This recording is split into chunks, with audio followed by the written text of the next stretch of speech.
A widow disappears without a trace, but someone in the village knows more than they're saying. Welcome to Eco Mysteriosa. I am your host, Ravella. I love seeing this community grow.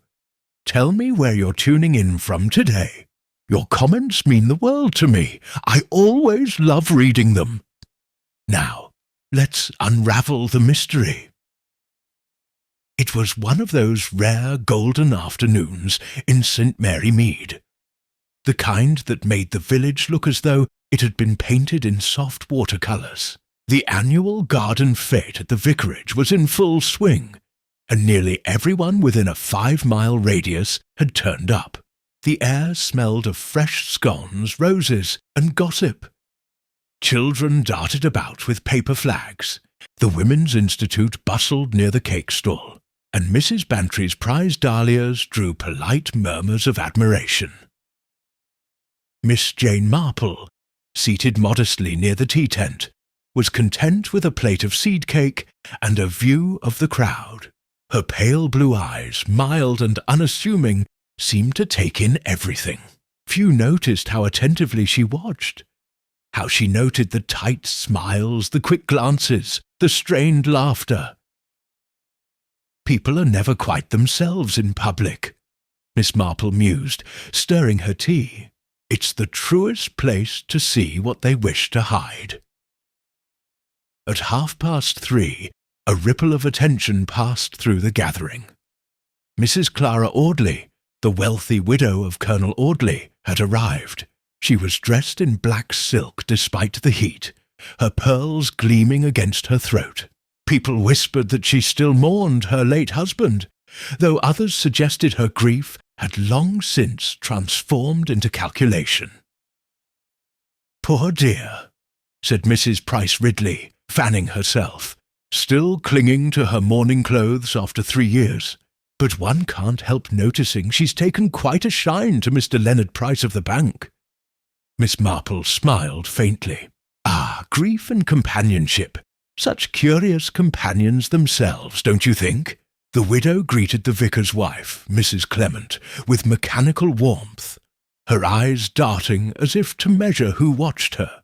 She refused the sponge cake, too sweet, and spoke briefly to the Reverend before slipping away toward the shaded path behind the rose bushes.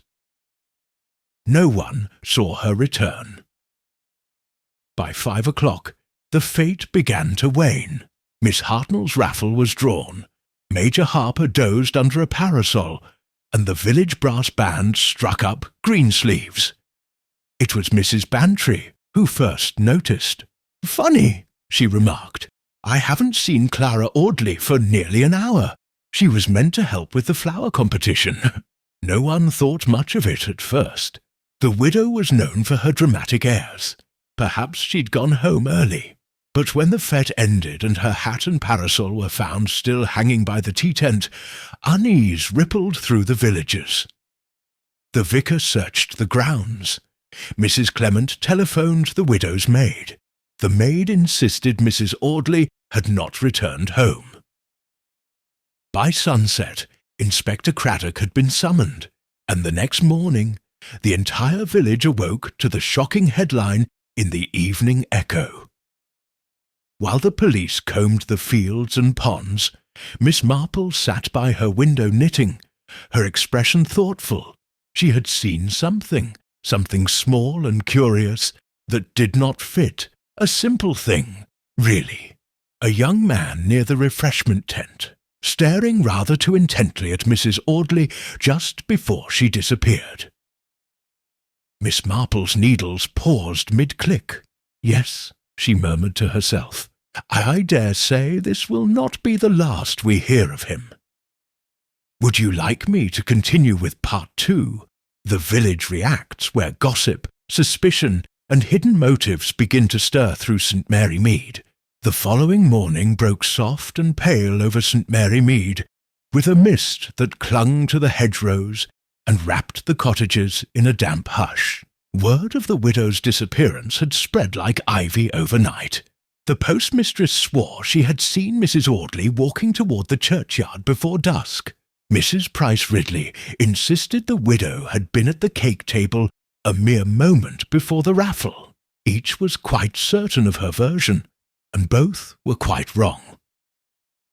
By 9 o'clock, the entire village had gathered small clusters of whispered speculation. The butcher's wife declared it must be robbery. The colonel at the inn claimed it was an elopement. Miss Marple, stepping out for her morning milk, heard it all in fragments. Each bit of gossip tangled with imagination, and none remotely near the truth. She paused by the green, her eyes lifting toward the vicarage, where uniformed men tramped across the lawn.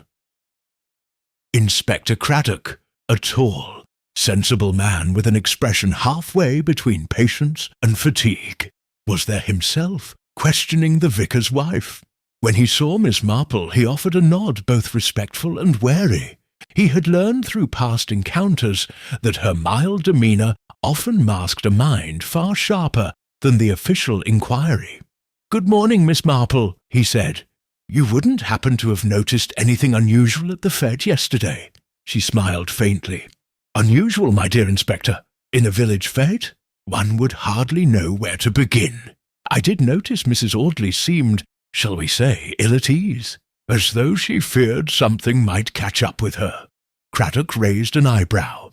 "You think she was expecting trouble?" "Oh, not trouble exactly," she replied, her knitting bag resting neatly on her arm. "Perhaps only the natural consequence of a rather tangled past." At that moment, a shout drew them toward the far edge of the vicar's garden. 2 constables were bending over a patch of trampled roses. There, half buried under the earth, lay a small silver locket. Its chain snapped clean through. The inspector picked it up with a handkerchief. Inside was a miniature portrait of a young man in uniform, handsome but stern-eyed. "Her late husband," Craddock murmured. Miss Marple shook her head. "No, Colonel Audley was much older and balding.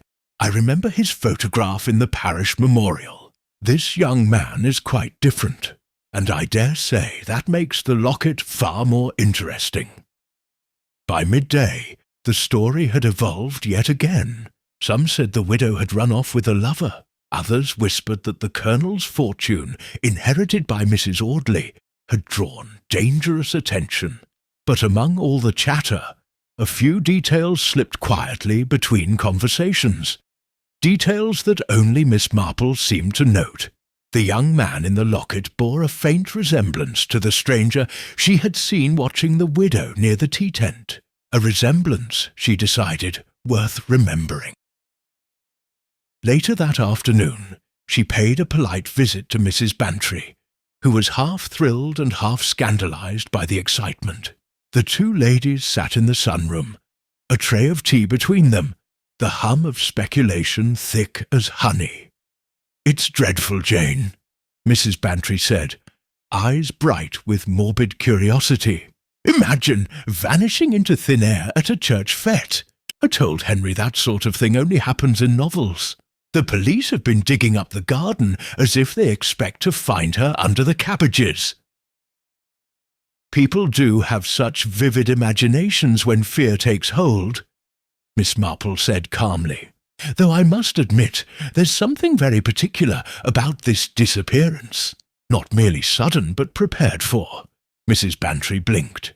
"Prepared for? Whatever do you mean?" Miss Marple set down her cup. "Well, my dear, it's quite clear Mrs. Audley left certain items behind that she never would have, had she planned to leave voluntarily. Her parasol, her gloves, even her spectacles.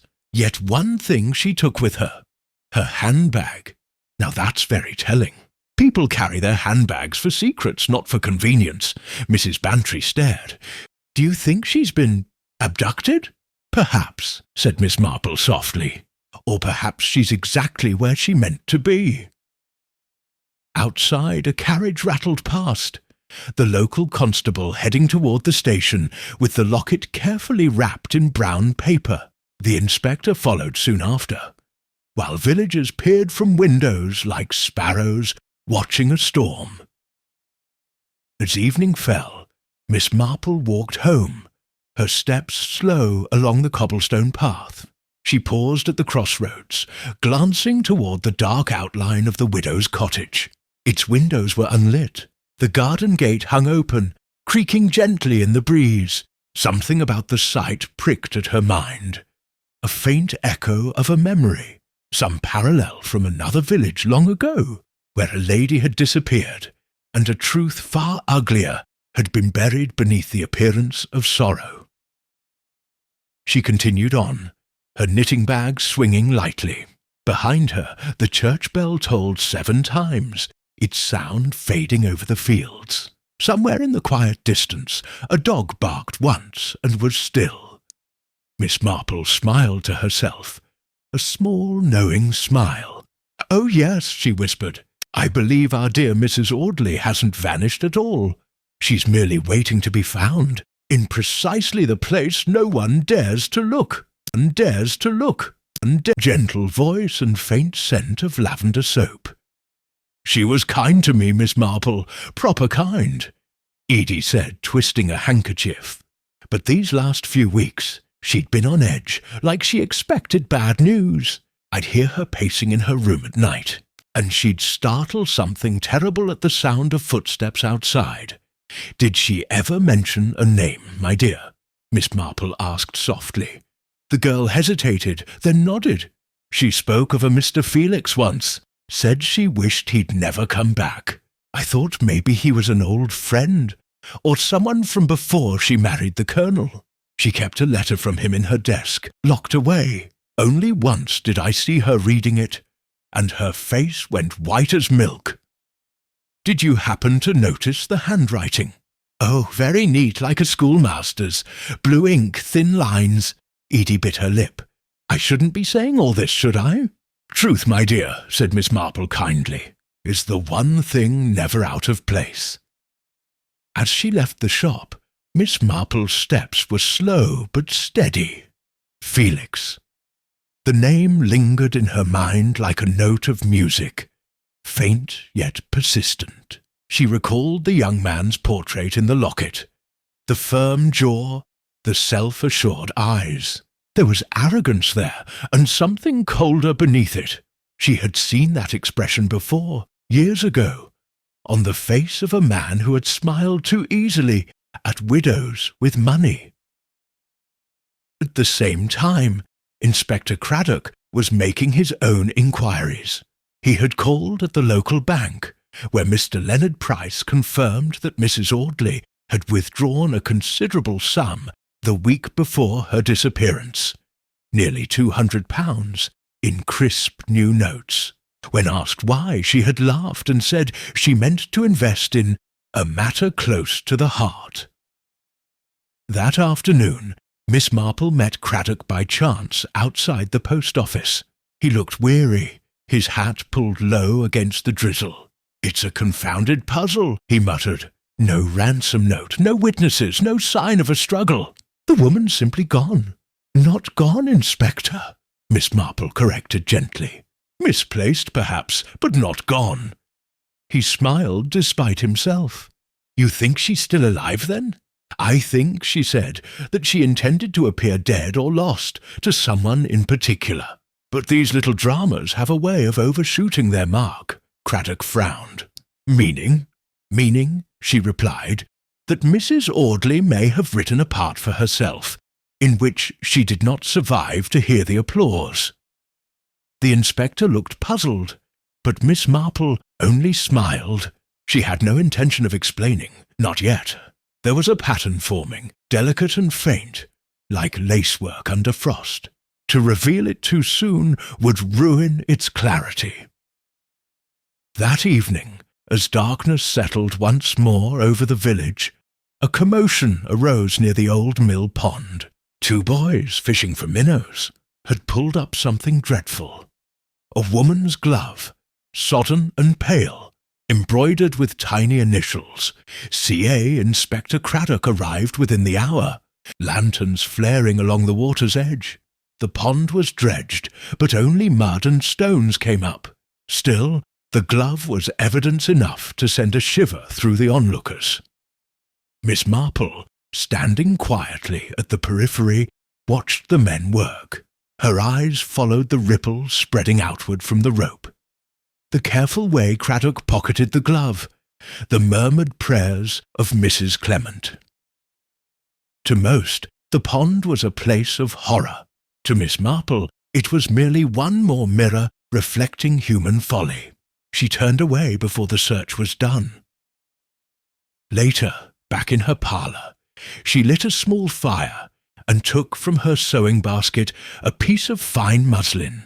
Her needles moved without pause, yet her thoughts were elsewhere. She was thinking of the widow's careful manners, the way she had refused sponge cake but accepted black tea without sugar, a choice one might make only when nerves were taut and appetite absent. She was thinking, too, of the missing handbag. What would a woman take with her if she feared exposure more than death? Letters, perhaps, or something that proved another person's guilt. The rain thickened outside, drumming against the panes. The hour grew late. Then came a knock at the door, urgent, uneven. Miss Marple opened it to find young Constable Dyer, breathless and wet through. "Beg pardon, ma'am," he said. "The inspector sent me to ask if you'd step over to the inn. A man's turned up there. Claims to have known Mrs. Audley before she came to St. Mary Mead." Miss Marple's eyes narrowed slightly. "Did he give a name?" "Yes, ma'am. Says he's Mr. Felix Turner." She nodded, took her shawl, and followed the constable into the storm. The rain hissed on the cobblestones as they made their way toward the dimly lit inn. Somewhere a clock struck 9. Inside by the fire, a stranger sat with his back to the door, his coat steaming, a cigarette glowing between his fingers. When he turned, Miss Marple saw at once what she had expected. The same cool eyes, the same self-assured smile as the young man in the locket. Felix Turner rose politely. "You must be Miss Marple," he said. "I've been hearing your name quite a bit. I suppose they think you can help find poor Clara." She gave a faint smile. "Sometimes, Mr. Turner, the best way to find a person is to understand why they wish to disappear." For a brief moment his expression flickered, just enough to betray unease. Then the charm returned. "Disappeared? Good heavens, you make it sound deliberate." Miss Marple took the chair opposite him. "Oh, my dear young man," she said kindly, "I've lived long enough to know that very few disappearances are accidental." The fire crackled. Outside the rain whispered along the eaves, soft and relentless. Miss Marple folded her hands in her lap, her gaze mild and unthreatening, while inwardly her mind began to weave the next inevitable thread of deduction. Somewhere behind Felix Turner's courteous mask lay the truth about the vanished widow, and Miss Marple, with the patience of time itself, meant to draw it out. Felix Turner's voice carried that polished tone of men who had learned to charm before they had learned to work. He spoke easily, though Miss Marple noticed the faint tension in his hands as he turned his cigarette between his fingers. Inspector Craddock sat beside the fire, notebook open but unused. He too was studying the man with wary interest. Turner claimed he had come from London upon hearing of Mrs. Audley's disappearance, but he gave the impression of one who had expected the event rather than been surprised by it. "I knew Clara years ago," he said lightly, "before she became Mrs. Audley. We met when her husband was stationed near Canterbury. She was rather lonely, poor thing. I visited her once or twice after the Colonel died, just to ensure she was managing. She wrote to me recently, you know, about some tiresome business affair. I thought it best to come down and see what could be done." Miss Marple's eyes, mild and blue as forget-me-nots, regarded him thoughtfully. "How thoughtful of you, Mr. Turner. I believe Mrs. Audley was a woman of means. Business, you say?" Turner smiled. "A small investment matter. She'd put money into a venture through a mutual acquaintance. I was merely offering advice. Ah, Miss Marple said softly, and people so seldom offer advice unless it profits someone. He looked momentarily taken aback, then laughed. You're quite sharp, Miss Marple. I've pricked my finger a few times on human nature, she replied mildly. The inspector interjected. You said Mrs. Audley wrote to you. When was this? About 3 weeks ago. I still have the letter, if you wish to see it. He reached into his pocket and produced a folded sheet. Craddock examined it, his brow furrowing. It was written in neat blue ink, the same careful hand Edie Parks had described. She asked me to come down, Turner continued. Said she'd discovered something unpleasant connected to her late husband's estate. I thought it best to find out what she meant, but when I arrived this afternoon, I heard she'd vanished. Miss Marple leaned slightly forward. And yet you waited until now to present yourself to the inspector. He hesitated. Well, I didn't wish to intrude upon the police while they were still searching. I stopped first at the cottage, hoping perhaps she'd returned. The place was locked, but I could tell someone had been there recently. The back door latch was unfastened. The inspector looked up sharply. Unfastened? Are you certain? Turner nodded too calmly. Quite. You might wish to check it yourself. Miss Marple's mind, quietly alert, filed away the detail. A latch left loose might mean nothing, or everything. After Turner left the inn under Craddock's polite dismissal, Miss Marple remained by the fire a moment longer, knitting a few absent stitches as her thoughts wandered through the delicate web forming around the vanished widow. The maid's mention of fear, the letter written in blue ink, the locket with Turner's likeness, and now a conveniently unfastened door, all threads leading in the same direction, though not yet tightly enough to bind.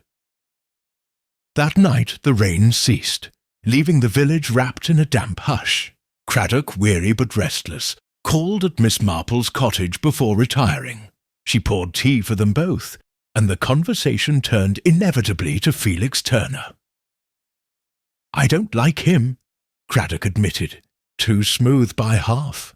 But I've nothing to hold him on. The letter proves she invited him here. And if she's dead, well, he'd hardly be fool enough to present himself voluntarily, would he?" Miss Marple sipped her tea. "Foolishness takes many forms, Inspector. Vanity, for instance, often masquerades as confidence. He strikes me as the sort of man who cannot bear to be ignored, even by suspicion."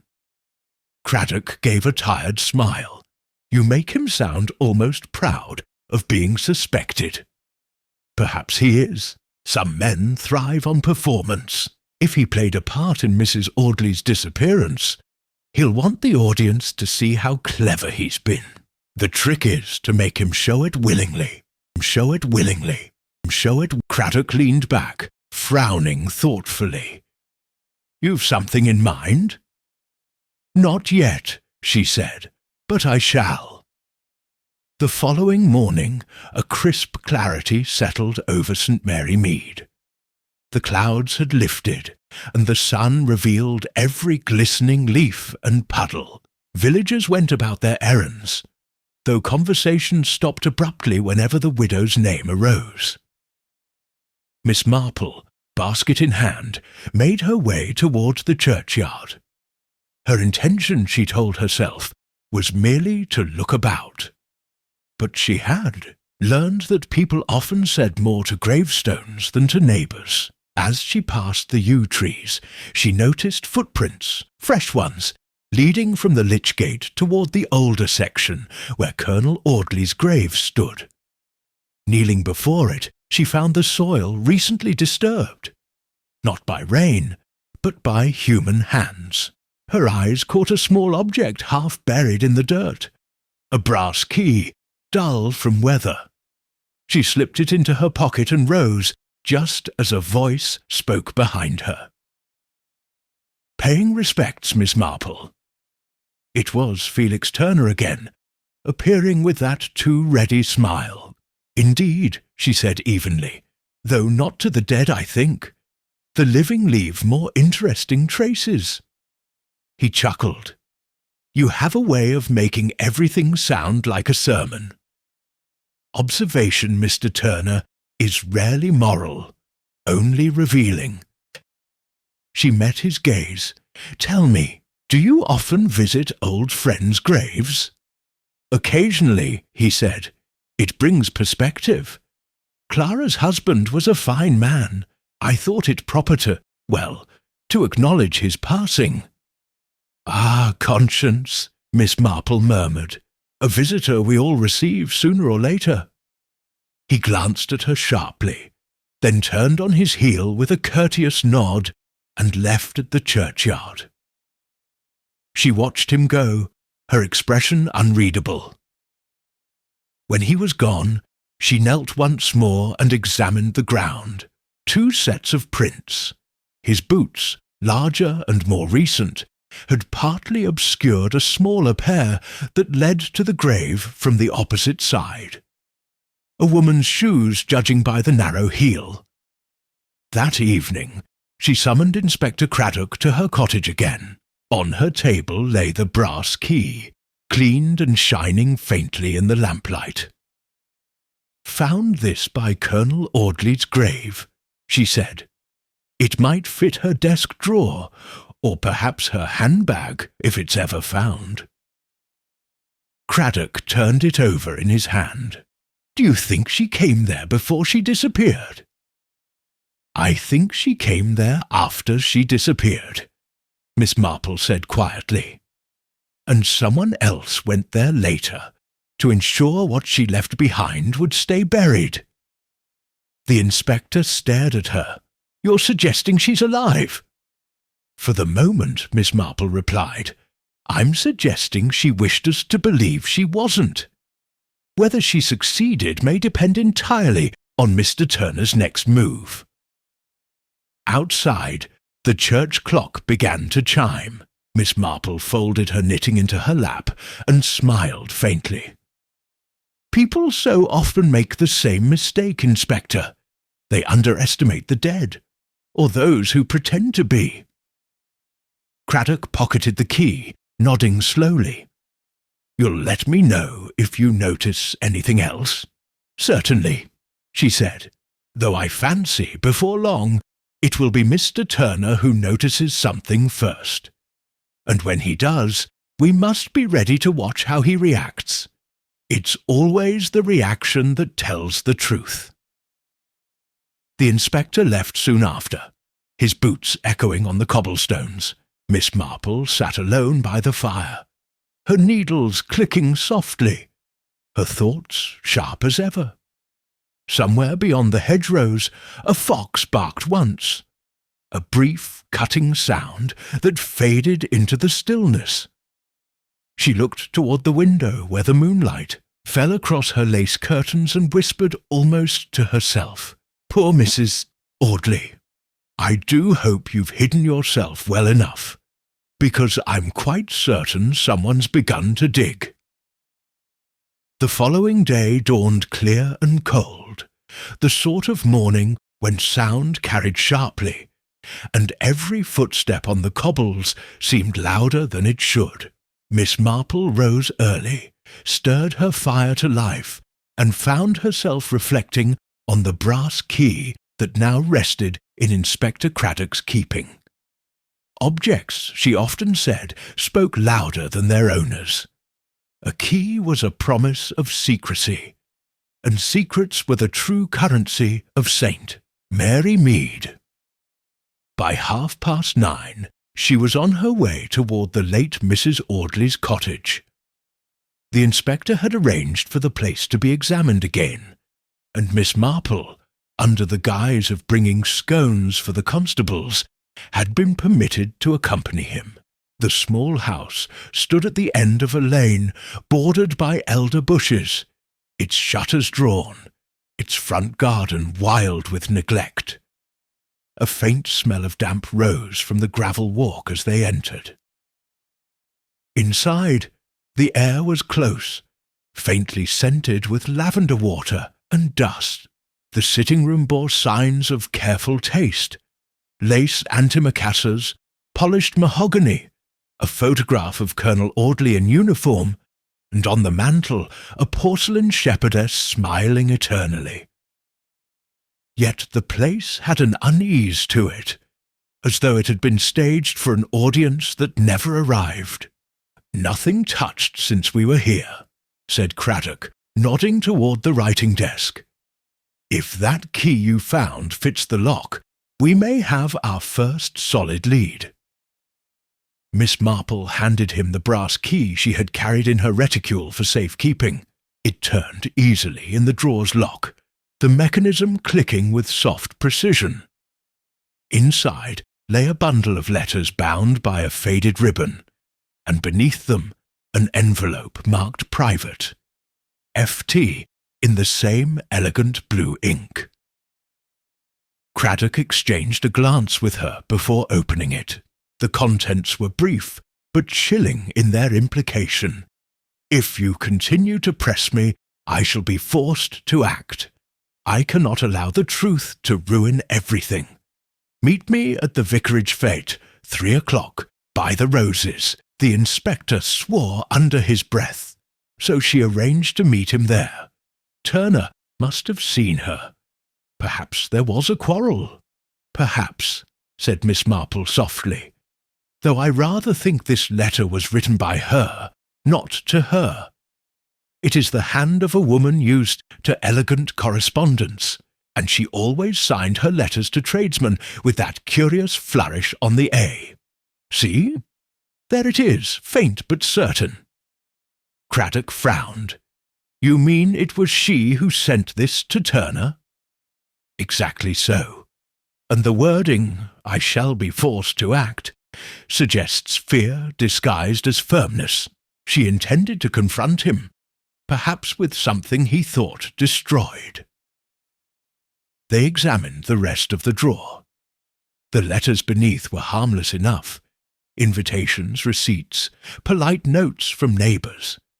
But at the very bottom lay a torn corner of parchment smudged with soil, the same soil, Miss Marple suspected, that had covered the brass key near the grave.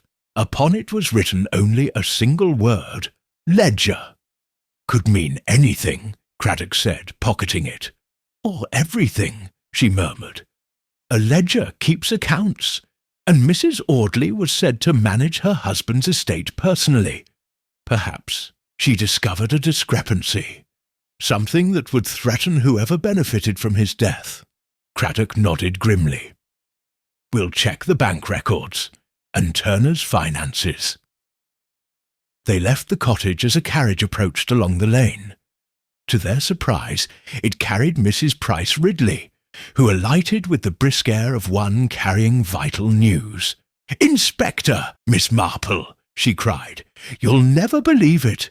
That young man, Turner, he's taken a room at the inn, but the landlady swears she saw him slipping out before dawn, heading towards the old railway path. And she found a parcel waiting in his room, all addressed to Mrs. Clara Audley, care of Felix Turner. What do you make of that?" Craddock thanked her and hurried away to the inn, Miss Marple following at her gentler pace. The landlady, Mrs. Bright, met them at the door, flustered but eager to help. She produced the parcel, a brown paper bundle tied with twine. Inside lay a woman's handbag, damp and faintly scented with rosewater. Its contents were oddly neat: a small purse of coins, a folded handkerchief, and a single train ticket to Paddington dated the day after the fete. "She meant to leave," Craddock said slowly, "perhaps to meet someone in London." "Or to escape someone," Miss Marple corrected. She reached carefully into the handbag and drew out a photograph tucked behind the lining, a picture of Mrs. Audley and a man not her husband, smiling together on a seaside promenade. The man was unmistakably Felix Turner. The inspector's expression hardened. That settles it. She was frightened of him, yet couldn't quite break away. He must have confronted her at the fete, taken the money, and Miss Marple's knitting needles clicked softly where she held them in one hand. My dear Inspector, men like Mr. Turner rarely soil their hands with violence. They rely upon persuasion, or the threat of it. If she vanished, it was likely because she thought vanishing the only way to make him lose interest. The train ticket proves intent, not completion. But if she's alive, where is she now?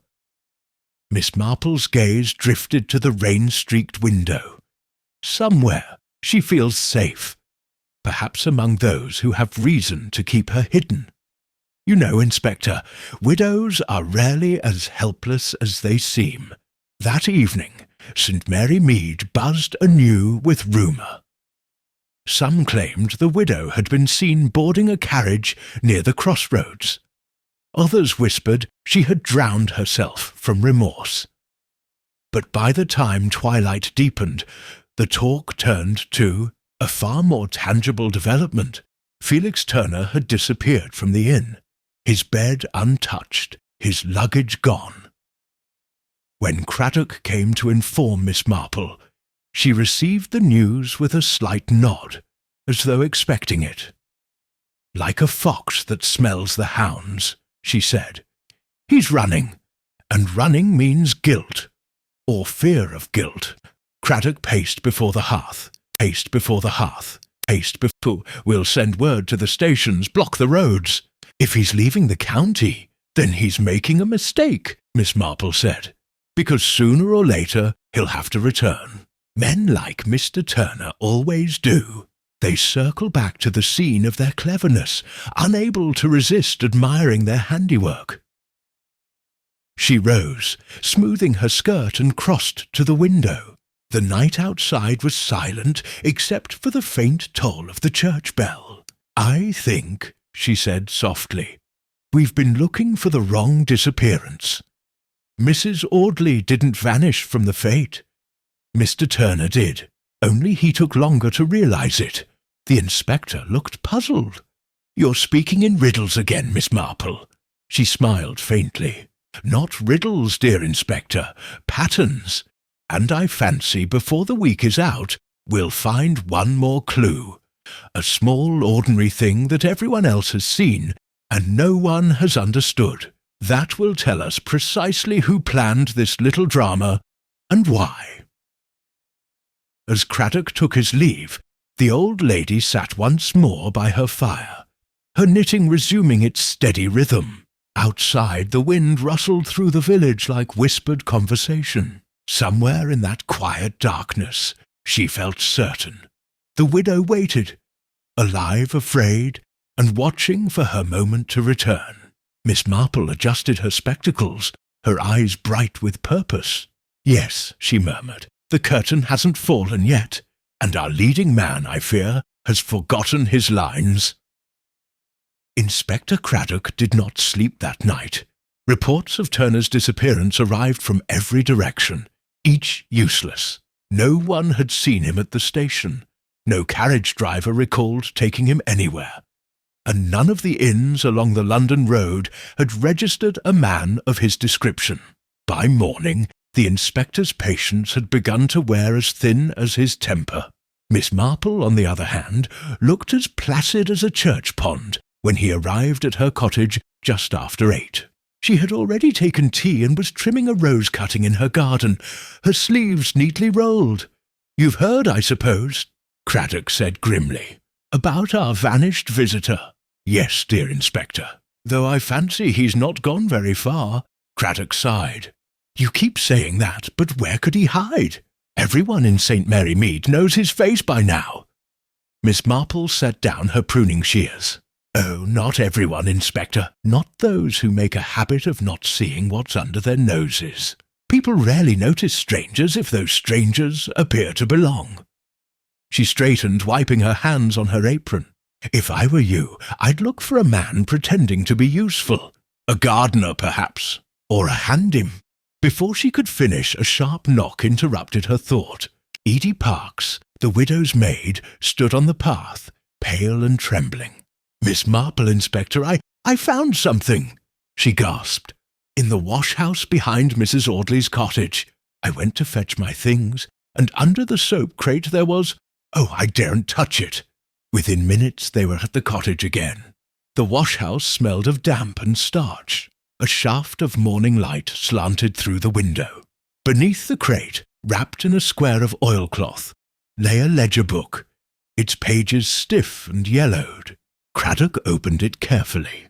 Inside were columns of figures, names, and notations in 2 hands, one flowing and feminine, the other angular and impatient.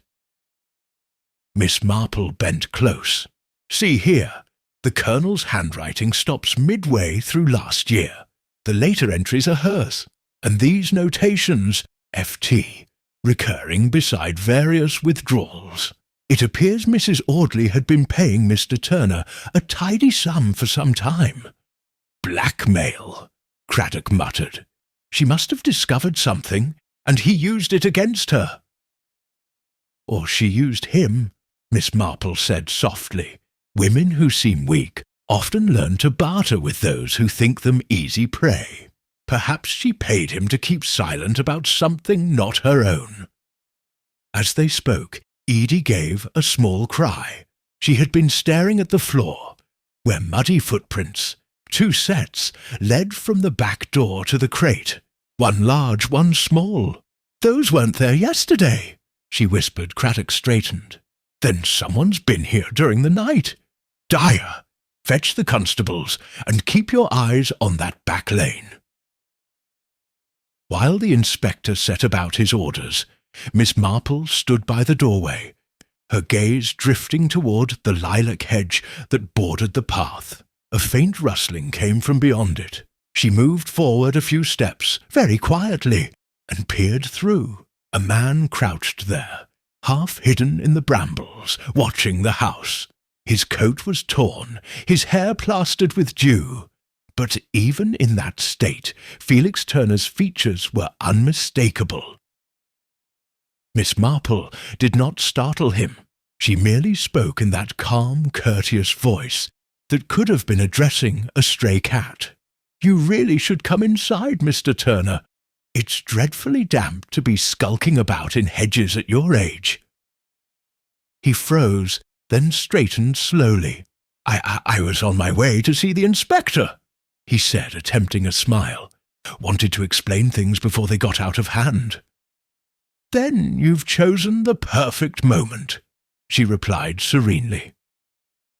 Craddock reappeared at that instant, and within minutes Turner was seated once more at the little table in the sitting-room, his hands pressed flat before him. The defiance of earlier days had faded. Exhaustion had replaced it. "You wouldn't understand," he said hoarsely. "Clara wasn't afraid of me. She needed me. She said she'd ruined everything, that the money wasn't hers. She wanted to put it right, but it was too late. If anyone found out, she'd be ruined too." Miss Marple's knitting needles clicked softly from her chair by the fire. "And what exactly was it, Mr. Turner? What had she done?" Turner hesitated, glancing toward Craddock, but her gaze held him. "The Colonel's investments," he said finally. "Before he died, he'd put money into a firm that didn't exist. At least not properly. A shell company. She found out, and instead of reporting it, she tried to cover it by shifting funds between accounts. I helped her. I knew how. But then she wanted to stop. Said she'd go to the authorities, clear her name. I couldn't let that happen." "You mean you wouldn't?" Craddock said flatly. Turner lowered his head. "We argued that day at the fete. She told me to leave her alone. He paused, then looked up suddenly. "But I didn't hurt her. She ran off toward the fields. When I followed later, she was gone. I swear I never saw her again." Miss Marple's expression did not change, but her eyes glinted faintly. "You say she ran toward the fields. Which way?" "Past the churchyard," he said. toward the old quarry. Craddock's pen stilled above his notebook. The quarry's been fenced off for years. Dangerous ground, Miss Marple folded her hands, and quite a fitting place to vanish if one wished to convince the world of death without enduring it. Inspector, I think we should visit that quarry before the village children decide to play explorers. They left within the hour, Turner under guard, though unmanacled, his face pale. The path wound through meadows already shimmering with heat. When they reached the edge of the disused quarry, the silence there felt almost deliberate, as though sound itself hesitated to intrude. Half the area was overgrown with nettles. The rest fell sharply to a pool of dark water. Craddock directed a search along the perimeter. It was Miss Marple, of course, who noticed the broken briar at the far corner, and the faint imprint of a small heel in the earth beside it. "A woman's shoe," she murmured, "and very recently pressed. The ground's still damp." A shout came from below. 2 constables had found a hollow at the base of the slope. An old storage hut, half collapsed. Inside lay a heap of blankets, a candle stub, and the unmistakable scent of rosewater. "She's been here," Craddock breathed. "Living here, by heaven." Miss Marple knelt by the blankets. Her fingers brushed against something hard beneath them. A small mirror in a silver frame. On its back was engraved the same flourish that had adorned Mrs. Audley's letters. "Yes," she said quietly, "our widow has been in hiding, and I rather think she's been watching all along, waiting to see which way the wind would turn." Turner's face drained of colour. "You mean she's alive?" Miss Marple met his eyes with the mild sadness of someone who has seen this play performed too often. "Alive, Mr. Turner, and quite ready, I imagine, to tell her side of the story." Even as she spoke, the faint crack of a twig echoed from the trees above. Craddock turned sharply, signalling his men, but Miss Marple only smiled, her gaze fixed on the shadow moving along the ridge. The silhouette of a woman, slim and upright, watching them in silence before melting back into the wood. The inspector swore softly, ordering a pursuit, but Miss Marple shook her head. "No, Inspector. Let her run a little longer. She'll come to me when she's ready. You see, guilt and fear look very much alike from a distance, but close up, they're never quite the same." And as the searchers fanned out across the quarry, the old lady stood quite still, the wind tugging gently at her hat ribbons, her thoughts already moving ahead, to the next moment, the next truth, and the one question she knew must soon be answered. Who, in the end, had truly been the hunter, and who the hunted? The pursuit through the woods proved futile. The constables returned breathless and empty-handed, their boots thick with clay. Craddock's frustration showed in every line of his face. Yet Miss Marple, standing quietly beside the fallen fence, appeared almost serene. Her gaze lingered on the place where the figure had vanished, her mind already fitting this new revelation into its proper shape. She had no doubt now that Mrs. Audley was alive, nor that her reappearance had been carefully timed. The question was why she had chosen this precise moment to reveal herself, and to whom that sudden appearance was meant to deliver a message. As they made their way back toward the village, the inspector walked in silence for several minutes before saying, "She's out there somewhere, watching. We'll put a cordon on the woods by nightfall. If she's been hiding near the quarry, she can't have much food left." Miss Marple shook her head gently. "A woman clever enough to conceal herself for days, Inspector, is clever enough to find bread and tea without crossing your cordon. And besides, I fancy she has help. You see, she didn't look fearful when she watched us, merely resolved. That's the expression of someone who's made up her mind to do something, not someone running for her life. You think she's planning to come back?" "Oh yes," Miss Marple said softly, "but not until she's sure of her audience. Women like Mrs. Audley never risk an entrance without knowing where all the eyes are turned." They reached the vicarage just as the bell tolled for noon. Mrs. Clement met them at the gate, looking rather pale. "I'm so glad you're here, Inspector," she said quickly. "There's been an odd occurrence. Someone left a note on our doorstep early this morning. It's addressed to Miss Marple." She led them into the drawing-room, where the note lay upon a silver tray. The handwriting was neat but shaky, and the paper faintly scented with rosewater. Miss Marple unfolded it carefully. "My dear Miss Marple," it read, "I must beg your discretion. I cannot yet come forward, but the time is near. I did not kill anyone, though I may be blamed for it all the same. There is one person who knows the truth, and I fear him still. Trust no man who claims to serve justice. Tonight after dark, I shall send word again." C.A. Craddock exhaled slowly. "So she's alive and moving freely enough to write letters. That settles it. I'll have the roads watched and the post checked." Miss Marple folded the note, her eyes thoughtful. "She's frightened, yes, but not of discovery. That warning, and trust no man who claims to serve justice, is not about you, Inspector. It's about someone closer, someone she once relied upon. There's guilt here, but it's shared." The inspector looked uneasy. "You mean Turner?" "Possibly. But I've a notion there's another figure in this little tragedy we've overlooked, someone who has remained entirely respectable." They had little time to ponder it further. By afternoon, word spread that Felix Turner had escaped his guards. He'd been placed under light watch in the parish room for questioning, but when Dyer returned from fetching lunch, the man was gone, leaving only a broken window latch and a muddy footprint on the sill. Craddock turned scarlet with fury. "2 disappearances in 1 week, he muttered. "If he's joined her, we'll have the devil's own work finding them." Miss Marple, however, seemed unsurprised. "I dare say they've found each other already," she said. "Or she's found him, which is rather more likely. The past tends to call its own back, Inspector." As dusk fell, the village seemed to hold its breath. Lamps glowed dimly behind drawn curtains, and even the pub was quieter than usual. Miss Marple sat near her window, knitting untouched in her lap, watching the darkening lane beyond the hedge.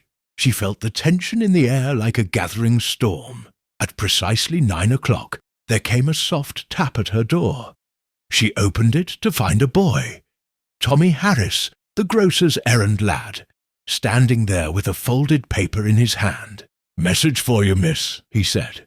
"A lady gave it me by the crossroads, told me to bring it straight away, and not to tell nobody." Miss Marple thanked him, handed him a shilling, and waited until he was gone, before she broke the seal. The note was brief. "Meet me where the roses grow wild. Come alone. Bring the inspector if you must, but only him. Midnight, the roses," she murmured. That would be the path behind the vicarage where she vanished at the fete. At 11:45, she and Craddock moved quietly through the sleeping village, their lanterns shuttered. The air smelled of damp earth and honeysuckle. They followed the narrow path until the hedge opened into the little clearing behind the vicar's garden. There, half hidden by the moonlight, stood Mrs. Audley. She looked thinner, her black dress torn at the hem, but her bearing was composed. "You've found me, Miss Marple," she said in a low voice. "I knew you would." Craddock stepped forward cautiously. "Mrs. Audley, you're wanted for questioning in connection with—" "Please," she interrupted, raising a hand. "There's no need for threats, Inspector. I'll come with you, but I must speak first." Her eyes turned to Miss Marple, earnest and haunted. I did not kill Felix Turner's partner. You must believe that." The inspector frowned. "Partner? What partner?"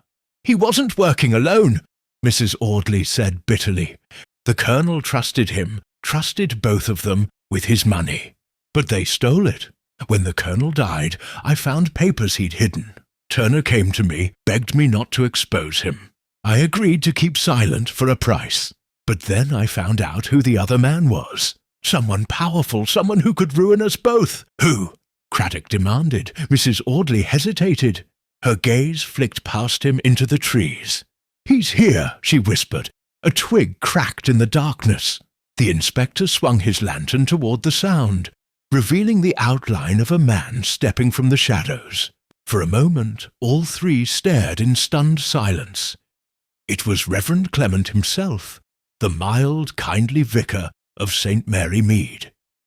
His expression was calm, almost sorrowful so, he said quietly. "You could not leave well enough alone, Clara." Craddock drew his revolver. "Stay where you are, Reverend." Miss Marple said nothing. Her eyes, bright and sharp as steel, never left the vicar's face. He sighed. "It wasn't meant to come to this. I only wanted to protect the parish, to keep the scandal quiet. The colonel's investments were tied to church land. When the fraud came to light, everything would have collapsed.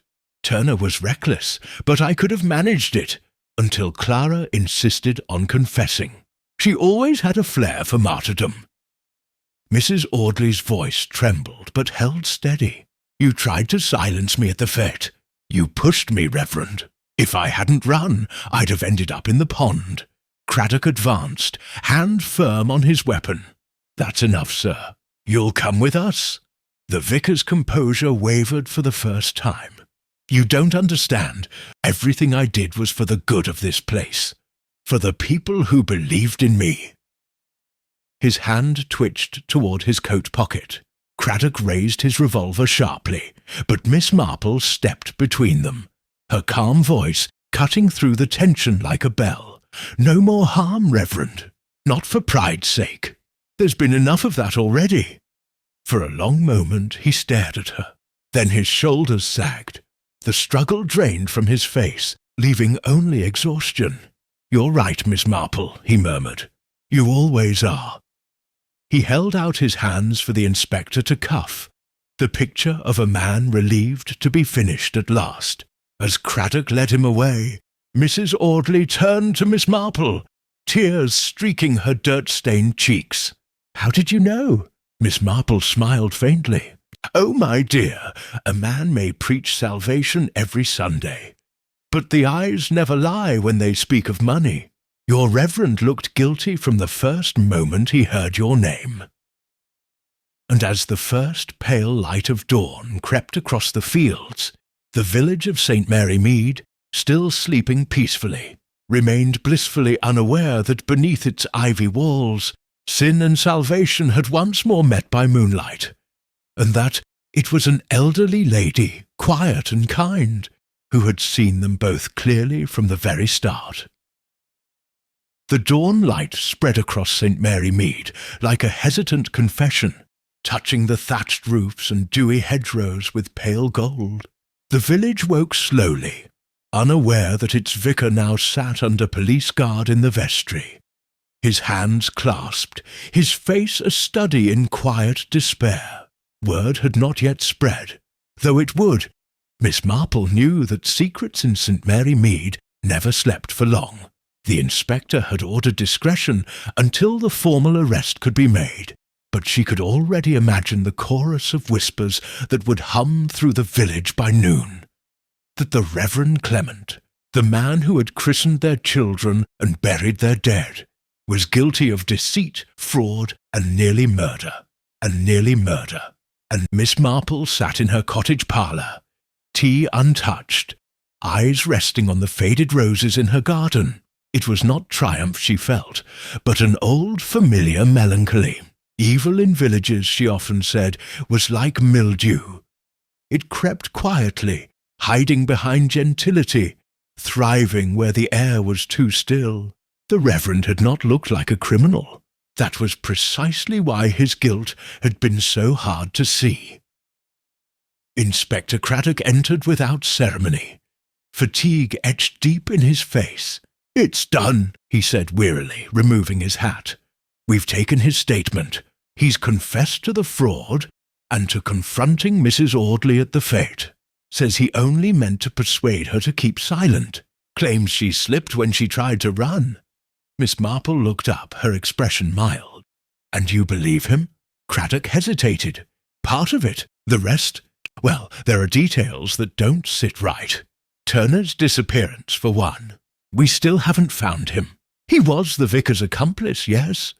But if Clement intended to take the blame alone, why didn't he mention where Turner went? Because, Miss Marple said gently, he doesn't know. Craddock frowned. Doesn't know, but they worked together. Until Turner realized that the vicar's conscience might ruin him. Men like Mr. Turner don't trust the pious for long. I think he meant to silence the Reverend before the Reverend could silence him, and I dare say he very nearly succeeded. She rose, moving to the window, her silhouette framed in the morning light. Do you recall what Mrs. Audley said last night?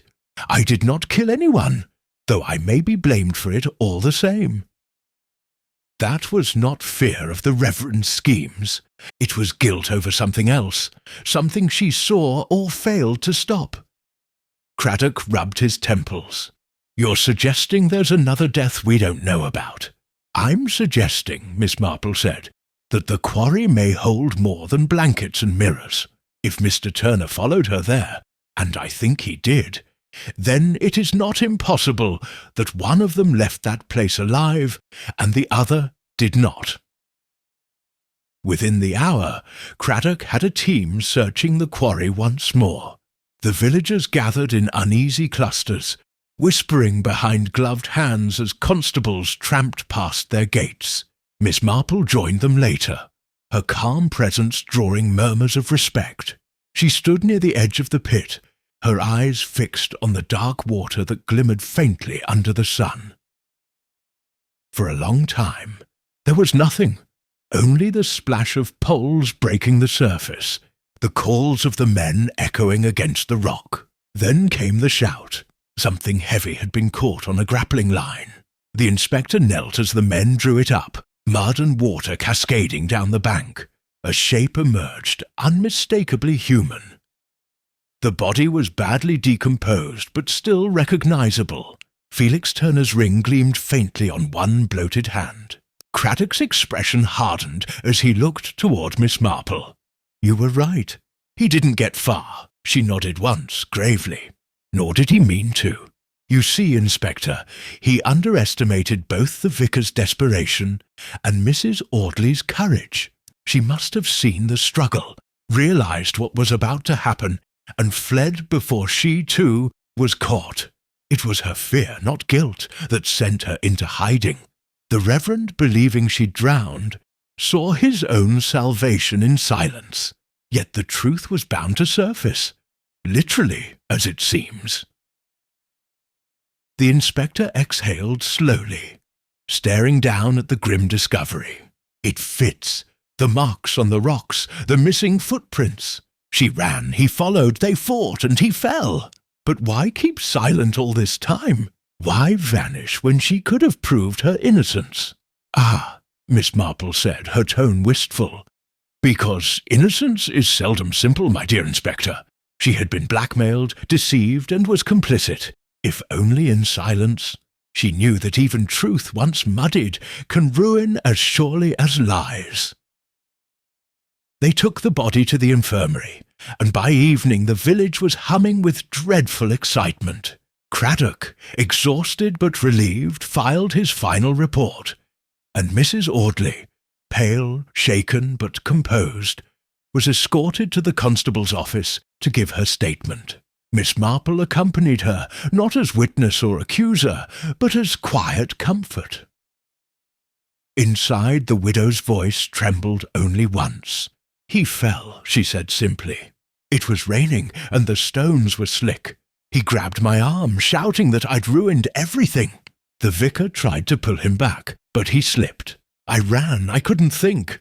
When I looked back, he was gone. Craddock studied her for a long moment. You understand that concealing his death was a crime, Mrs. Audley? Yes, she said softly, but so was trusting either of them. When it was over, she turned to Miss Marple. "You've seen through it all, haven't you? I should thank you, though I don't quite know whether to hate you or bless you for it." Miss Marple gave a small smile. "One rarely thanks the doctor for diagnosing what's unpleasant, my dear, but one is generally better for knowing it." Outside, twilight gathered once more. The air carried that faint metallic scent of rain. Miss Marple and the inspector walked together along the lane, the events of the past days settling behind them like dust. "It's strange," Craddock said after a while. "So much wickedness hidden in plain sight. The vicar's sermons, Turner's charm, the widow's mourning, all masks for something meaner. Makes one wonder how often it happens in other places." "Everywhere, Inspector," Miss Marple replied quietly. "People are much the same in any village, whether it's St. Mary Mead or London itself. Pride, greed, love, fear, those are the true constables of the human heart, and they always leave their fingerprints." They paused at the gate to her cottage. Craddock removed his hat with a tired smile. "You'll never retire, will you, Miss Marple? Always one step ahead of us," she chuckled softly. "Retire, my dear Inspector? I merely sit and listen. It's astonishing what people tell you when they think you've stopped paying attention." When he left, she stood for a while beneath the stars, breathing the quiet air. The village was still again, almost peaceful. From somewhere distant, a clock chimed 9. Inside, she lit her lamp, picked up her knitting, and began to work the soft, even stitches that always followed the solving of a crime. Her thoughts drifted briefly to Mrs. Audley. Soon to leave the village for London, to start anew, if such a thing were ever possible. Miss Marple hoped she would find peace, though experience told her peace seldom came to those who had looked too closely at the dark corners of their own souls. The fire crackled. A cat stretched in the chair opposite. Miss Marple smiled faintly, her eyes glimmering with both kindness and knowledge. "There is always another story," she murmured. "Always another human heart trying to keep its secrets."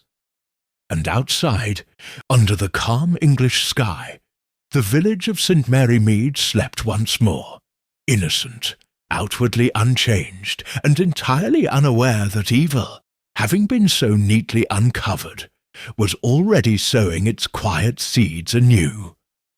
The calm that followed the scandal in St. Mary Mead was deceptive, like a pond whose ripples take longer than one expects to fade.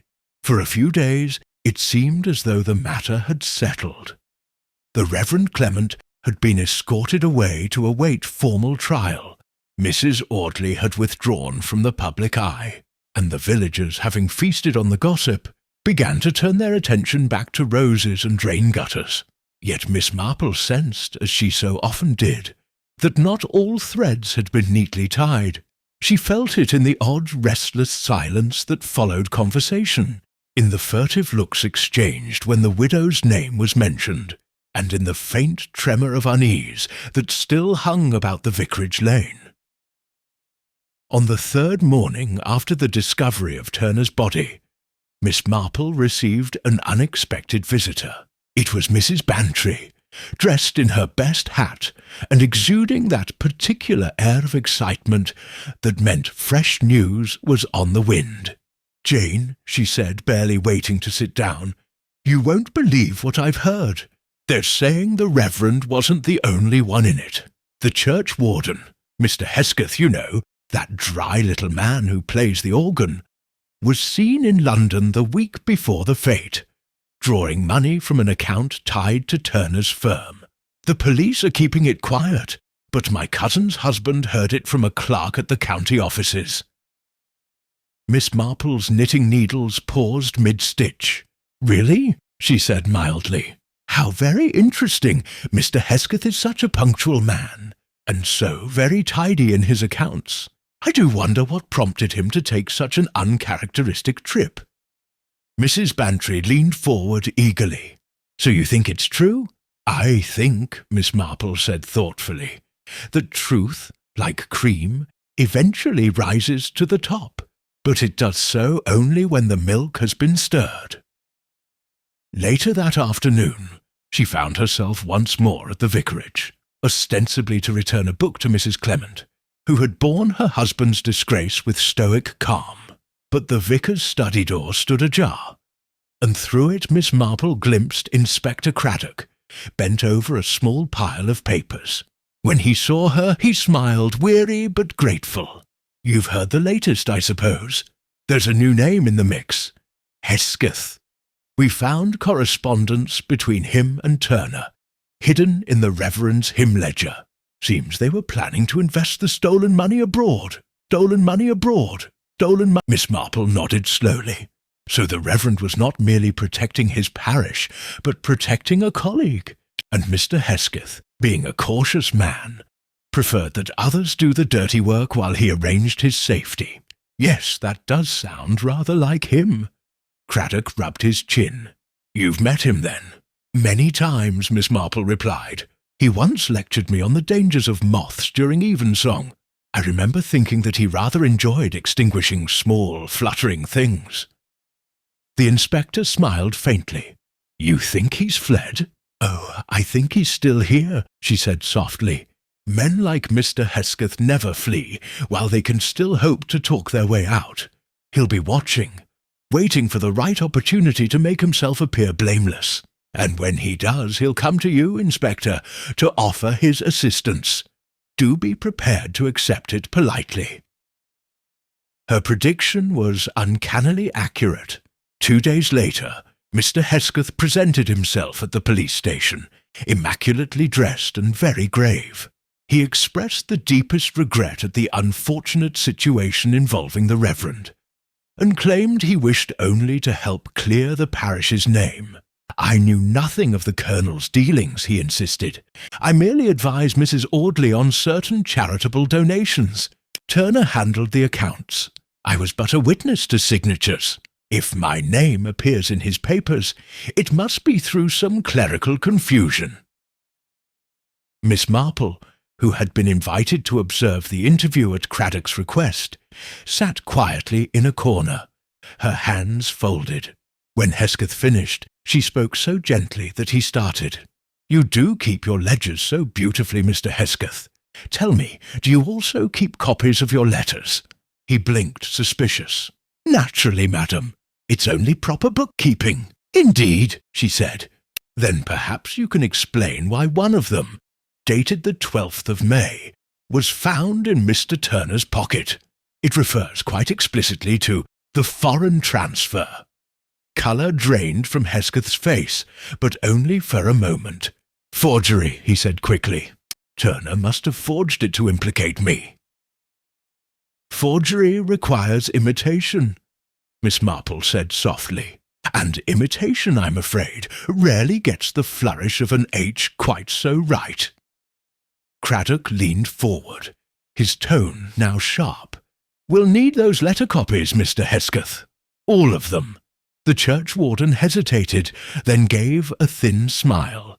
"Of course, Inspector. I've nothing to hide." But that evening, before the constables arrived to collect them, Mr. Hesketh was gone. His lodging stood empty, his suitcase missing, his accounts stripped clean. The next morning, a telegram arrived at the station from Southampton. An inquiry about a Mr. Henry Hesketh, who had booked passage on a steamer bound for Lisbon. Craddock was furious, but Miss Marple only sighed. "It's always Lisbon," she said. "People do so like to imagine it's the end of the world. But he won't get there, Inspector. The truly cautious man never leaves until he's certain the door behind him is locked. You'll find him before the coast." She was right again. 3 days later, Hesketh was arrested at a small boarding house in Portsmouth, caught while arranging forged papers. In his valise were the missing ledgers, and several letters implicating both Turner and the Reverend Clement. His confession when it came was dry and bitter. He had orchestrated the scheme, drawn the Reverend into it with talk of protecting the church, and used Turner as his intermediary to move the funds. When Mrs. Audley uncovered the truth, he had urged the Reverend to silence her. Miss Marple listened without comment as the inspector read the report aloud to her in her parlour. At last, she said quietly, "And so the pattern is complete. The greedy, the weak, and the desperate, all knotted together by fear. It's a very old story, Inspector, almost biblical." He looked at her curiously. "Do you never tire of being right, Miss Marple?" "Oh, frequently," she said, smiling faintly. "But people will insist on being so predictably wrong." The following Sunday, St. Mary Mead's church stood almost empty. The congregation that had once filled its pews came now out of habit rather than faith. Mrs. Clement, veiled in black, sat alone near the back, her head bowed. Miss Marple, sitting quietly beside her, offered no words of comfort, only the small, steady presence of one who understood that some wounds were not for mending, only for enduring. When the service ended, they walked together through the churchyard. "You've given the village its peace back, Miss Marple," Mrs. Clement said softly, "though I wonder if it can ever feel quite the same." "Peace," Miss Marple replied, "is rarely the same thing as quiet. Sometimes it's merely the absence of noise after a storm." As they parted at the gate, the old lady looked once more toward the rectory. Its windows shuttered, its garden overgrown.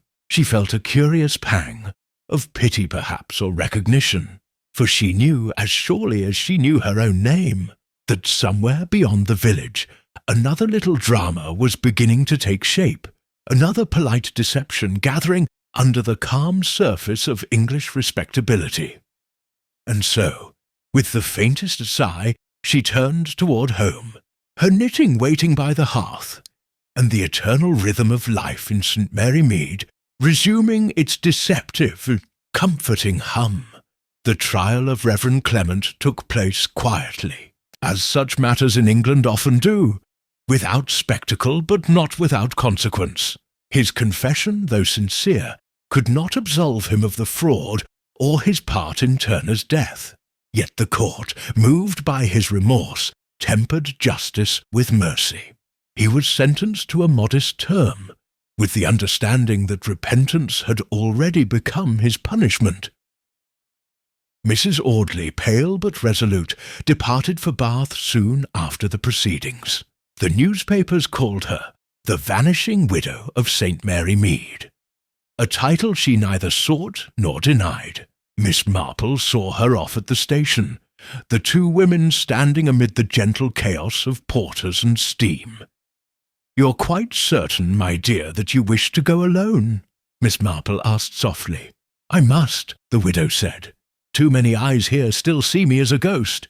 Perhaps in Bath I might learn to be alive again." Miss Marple smiled faintly. "Then I hope you'll choose your friends wisely this time. The kind who value truth, even when it's inconvenient." Mrs. Audley's eyes shimmered. "You've given me that gift, Miss Marple. I'll not forget it." The train whistle blew, and with a soft wave she was gone. The old lady stood watching until the carriages vanished into the morning haze. She remained there for some time, thinking, not of guilt or innocence, but of how thin the line between them often became in the hearts of otherwise good people. When she returned to the village, life had already begun to resume its ordinary rhythm. The church bell rang again under a temporary curate. The vicarage garden was cleared of weeds, and Mrs. Price Ridley had found a new scandal to whisper about involving the butcher's niece. Yet beneath the calm surface, the memory of the affair lingered, like a faint watermark on paper that could never quite be erased. Inspector Craddock visited one last time, carrying a small parcel wrapped in brown paper. "Thought you might like to see this," he said, handing it to her. "It was found among the Reverend's effects." Inside lay the silver locket, the same one discovered at the fete, now polished clean. The miniature inside, that of young Felix Turner in uniform, looked almost noble again, though Miss Marple knew better than to trust appearances. She closed the clasp with a soft click. "It's strange, isn't it, Inspector? So much wickedness bound up in something meant to keep love close to the heart." He nodded. "I suppose that's human nature. Even our devotions have sharp edges." Miss Marple placed the locket on her mantle beside a small vase of violets. "I'll keep it here," she said, "a reminder that good and evil seldom live far apart. They share the same roof more often than we care to admit." Craddock looked at her with genuine admiration. "You've an extraordinary way of seeing things, Miss Marple. Most people want tidy endings. You seem to find comfort in the untidy ones." She gave a soft laugh. "Because life is untidy, my dear Inspector. Justice is never so neat as it looks in the courtroom. It's a mended stocking, not a new one, but it warms just the same." After he left, Miss Marple settled into her chair by the fire. Outside, the evening sunlight slanted through lace curtains, and the village hummed with its usual small sounds. A milk cart rattling over stones, a dog barking far off, and the faint clink of teacups from next door. Her knitting lay waiting in her lap, a new pattern just begun, soft grey wool, sturdy and simple. As her needles moved, her thoughts drifted gently. She considered how every soul in St. Mary Mead, from the gossips to the guilty, had played some part in the little drama. Each had revealed something of themselves: fear, vanity, loyalty, love. It was all so very ordinary, and yet so endlessly instructive. Miss Marple believed firmly that the truth of human nature could be found not in great crimes, but in the small choices people made when they thought no one was watching. And it was in those small choices, she reflected, that both salvation and destruction began. By the time dusk deepened into night, her knitting was neatly folded, her tea cooled, and her heart at ease. Another mystery was ended, not with triumph, but with understanding. And that, to Miss Marple, was quite enough. She rose, drew the curtains, and looked out over the village. The church tower loomed dark against a sky brushed with silver clouds. A single light glowed faintly in the vicarage window, and somewhere the nightingale had begun to sing. "Poor souls," she murmured, "all trying so hard to be good, and stumbling over themselves in the process. Still, I suppose that's what makes life worth observing."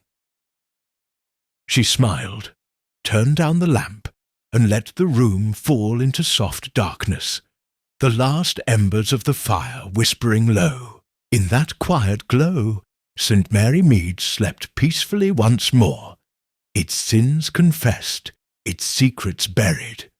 But never, Miss Marple knew, for very long. For in every village, in every heart, there would always be another shadow, waiting patiently for its turn beneath the English sun.